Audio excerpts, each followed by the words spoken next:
Assalamualaikum warahmatullahi wabarakatuh.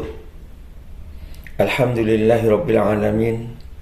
Wassalatu wassalamu ala asyrafil anbiya'i wal mursalin nabiyyina wa habibina Muhammadi wa ala alihi wa sahbihi ajma'in wa man tabi'ahum bi ihsanin ila yaumiddin, amma ba'du. Sahabat beriman, apa kabar? Selamat berjumpa kembali di channel Rahman Hakiki. Saya berharap dan berdoa semoga kita semua dalam keadaan sehat walafiat, hidup penuh keberkahan, kemudahan dalam urusan dunia akhirat, serta keluasan rezeki yang barokah. Pada kesempatan di video kali ini saya akan menampilkan konten yang berjudul Sholat yang berkualitas. Sahabat beriman yang dirahmati Allah, pada kesempatan ini marilah kita tingkatkan iman dan takwa kita kepada Allah Subhanahu wa Ta'ala. Karena dengan iman dan takwa ini diharapkan akan dapat menumbuhkan semangat untuk meningkatkan kualitas ibadah kita dalam kehidupan sehari-hari, terutama ibadah sholat. Karena sholat merupakan sarana untuk mendekatkan diri kepada Allah Subhanahu wa Ta'ala. Sholat merupakan wujud kepatuhan dan ketaatan seorang hamba terhadap Tuhannya. Dan sholat merupakan bentuk penyembahan sekaligus sebagai sarana untuk selalu ingat kepada Allah Subhanahu wa Ta'ala. Sebagaimana firman Quran surat At-Taha ayat 14. Innani anallahu la ilaha illa ana fa'budni wa aqimis sholata lidzikri. Sesungguhnya aku ini adalah Allah, tidak ada Tuhan yang hak selain aku, maka sembahlah aku dan dirikanlah sholat untuk mengingat aku. Orang yang mengerjakan sholat berarti ia sedang menyembah dan mengingat Allah. Dan orang yang meninggalkan sholat berarti ia menolak menyembah dan melupakan Allah. Jika demikian, Allah tentu akan melupakan pula. Dan kelak di akhirat, Allah tidak akan melihat wajahnya. Salat merupakan amaliyah rutinitas, pekerjaan yang terus-menerus dilakukan selama roh masih melekat di badan. Kita berusaha untuk senantiasa menjaga salat kita, agar salat yang kita kerjakan adalah salat yang sesuai dengan apa yang dicontohkan Nabi Shallallahu Alaihi Wasallam. Sallu kama ra'aitumuni usolli. Salatlah kalian sebagaimana kalian melihat aku salat. Salat yang tidak sesuai dengan apa yang dicontohkan Nabi adalah salat yang jelek. Sudah barang tentu akan ditolak oleh Allah. Dan salat merupakan perkara manusia yang pertama. Awwalu ma yuhasabu bil abdu yaumal qiyamati as-shalah. Pertama-tama perkara manusia yang dihisab di hari kiamat adalah salat. Fa in saluhat saluha sairu amalihi. Jika salatnya bagus, maka semua amalnya dianggap bagus. Fa in fasadat fasada sairu amalihi. Jika salatnya buruk, maka semua amalnya dianggap buruk. Dan sekecil apapun amalnya, perbuatannya akan diperiksa di akhirat kelak.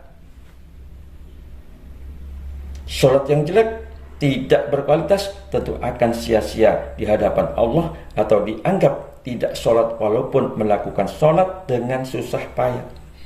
Dan ini yang dikhawatirkan Rasulullah Shallallahu Alaihi Wasallam. Bahkan beliau meramalkan akan keadaan ini.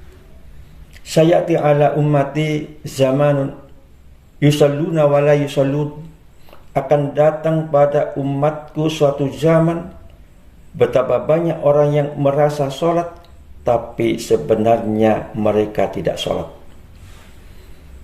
Dalam hadis lain dijelaskan betapa banyak orang yang berdiri di tengah malam untuk melakukan sholat tapi yang diperoleh hanyalah payah dan letih. Dua hadis tersebut perlu kita renungkan. Jangan sampai sholat yang kita kerjakan termasuk sholat yang ditolak. Alangkah sangat disayangkan jika ternyata sholat yang dikerjakan selama ini tidak diterima oleh Allah atau ditolak alias sia-sia. Ibarat orang mengisi air ke dalam tempayan yang bocor, tidak ada hasilnya. Allah mengingatkan kita dalam surat Al-Ma'un. Fawailul lil musallin, maka kecelakaanlah bagi orang-orang yang sholat. Alladzina hum an sholatihim sahun, yaitu orang-orang yang lalai dari sholatnya. Lalai maksudnya orang yang sholat tapi tidak memahami apa yang ia lakukan atau yang dibaca. Sahabat beriman, nah sekarang bagaimana supaya ibadah yang kita kerjakan sesuai dengan keinginan Allah dan Rasulnya, atau sholat yang diterima? Dan apa yang menyebabkan sholat seseorang ditolak oleh Allah atau sia-sia di hadapan Allah?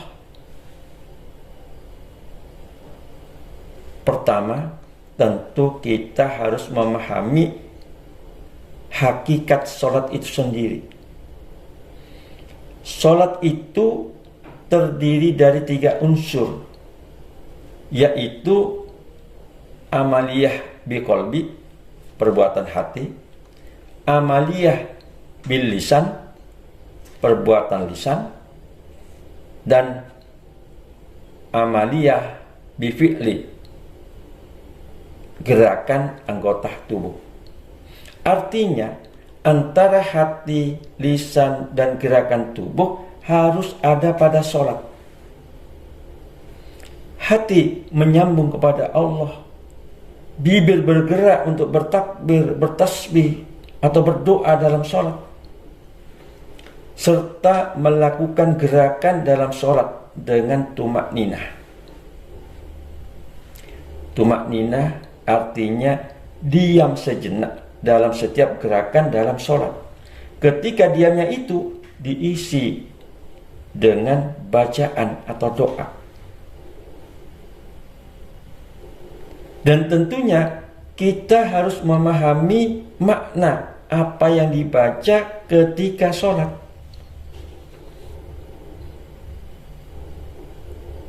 Karena kita sedang berdialog dengan Allah Subhanahu wa ta'ala, memuji, mengagungkan, serta berdoa untuk memohon ampunannya agar selamat di dunia dan akhirat. Dalam hal ini Nabi Shallallahu Alaihi Wasallam mengajarkan kepada kita ketika kita beribadah atau melakukan sholat,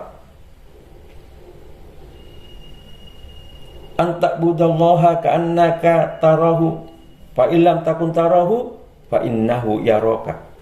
Jika kamu beribadah atau menyembah kepada Allah, berusahalah seolah-olah kamu melihat Allah. Dan jika kamu tidak bisa melihat Allah, maka sesungguhnya Allah melihat kita.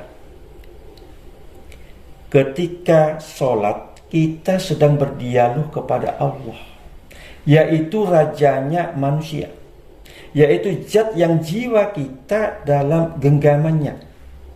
Tentunya ketika kita menghadap dan berdialog kepada Allah, harus bersikap tawadhu, merasa bahwa kita rendah di hadapan Allah. Dalam berdialog itu ada kaidah-kaidah yang harus diketahui, yaitu antara yang bicara dan yang diajak bicara harus sama-sama memahami apa yang dibicarakan.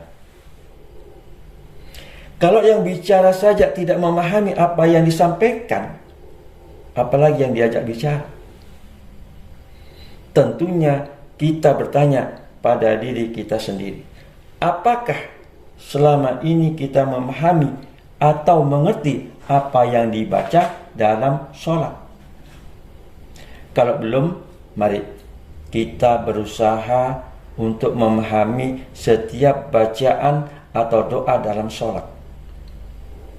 Tidak harus tahu secara detail arti kata demi kata setiap apa yang kita baca, tapi paling tidak kita tahu makna yang dibaca dalam sholat. Dan yang sudah mengerti tinggal meningkatkan penghayatan dari setiap gerakan dan doa yang ada dalam sholat.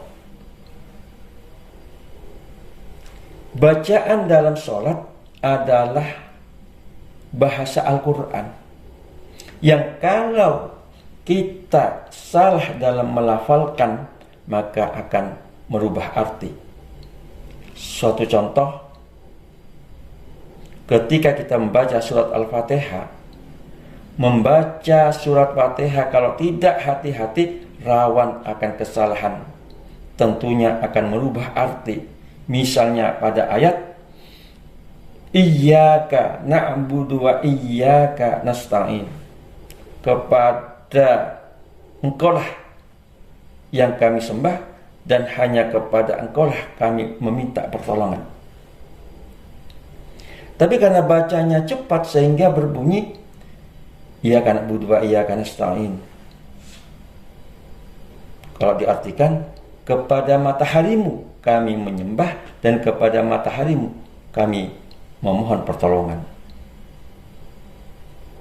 Karena lafaz yang biasanya dibaca iyyaka dibaca iyyaka. Ini suatu kesalahan. Membaca Al-Quran dengan benar adalah perintah. Warattilil Qur'ana tartila. Dan bacalah Al-Quran itu dengan perlahan-lahan. Salah membaca surat Fatihah dianggap tidak membaca surat Fatihah. Tidak membaca surat Fatihah berarti tidak sholat. La sholata lima yaqra'ul Fatihah. Tidak dikatakan sholat orang yang tidak membaca surat Fatihah. Oleh karena itu, ketika kita baca surat Fatihah, jangan tergesa-gesa, karena dalam surah Fatihah ada dialog antara hamba dengan Tuhannya. Bacalah seperti orang berbicara dengan orang yang dihormati atau dimuliakan. Apalagi kita sedang berdialog kepada Allah, yaitu zat yang nyawa kita ada di tangannya. Kalau kita berkomunikasi kepada sama manusia, kita bisa berhati-hati, pelan, santun. Kenapa? Kepada Allah tergesa-gesa. Demikian pula dalam gerakan sholat, terutama ruku dan sujud. Dalam hal ini Rasulullah SAW mengingatkan, yang artinya sejelek-jelek manusia pencuri ialah orang yang tidak menyempurnakan ruku dan sujudnya. Maksudnya ketika ruku dan sujud, jika setiap gerakan dalam sholat dilakukan dengan benar, baik ruku maupun sujudnya, maka akan memberikan dampak positif, baik dari segi rohani maupun terhadap tubuh kita. Misalnya pada saat sujud, semakin lama dalam ruku dan sujud, makin baik bagi kesehatan.